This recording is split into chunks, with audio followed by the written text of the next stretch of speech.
support mga kamamshi. Maraming salamat sa inyo. Yung suporta sa akin. And God bless. Ng Rosie po kanina kasi po paglabas nga po ng motor yung aking jowa po kasi kailangan niya sa trabaho. Kasi kailangan niya po may kaservice siya at hindi po siya makakapasok pag wala siyang motor. Yun po nagmamadali po kami kasabay po kasi namin yung aking panganay na estudyante kasi papasok pa po siya. Then ginawa po namin, sinabay po namin siya at nakarating na nga po kami sa Casa ng Rosie sa Akli po. At wala nga po pala dyan, dumiretso pa nga po pala kami sa DRT kasi nga po wala po doon.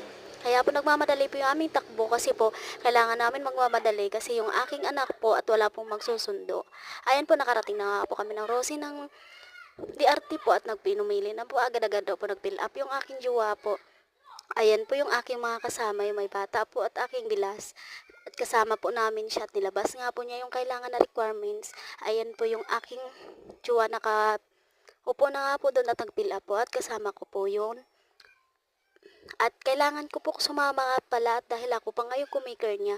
Ayun po at ako po muna ang nagsusulat dahil pinaperma nga po pala ako ng aming dyan at sabi ko po siya muna at wala pong magbabantay ng aming anak. Ayun po nagmamadali po pala kami sa kapal ng pirmahan po namin. Sobrang kapal po. Pinapauna ko po. Yun po yung pirmahan namin na sobrang kapal po. Ayun po.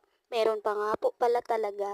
Ayan po yung aming at nagbayad na nga po pala ako. Ayan po at nilabas na nga po nila.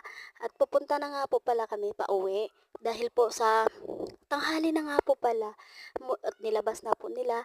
At dumating na nga po pala kami sa barangay Kamatsili.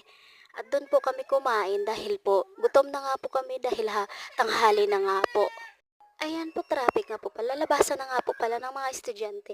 Dahil po na-stop kami dyan. Dahil po yung mga estudyante pinauna po namin pinalabas. Dahil may bigas nga po palang pamigayan sa school. Ayan po, nakarating na nga po pala dyan kami sa Kamatsili at kumain nga po pala kami. Ayan po yung aking mga kasama. Ang sarap-sarap po ng kain ng aking baby.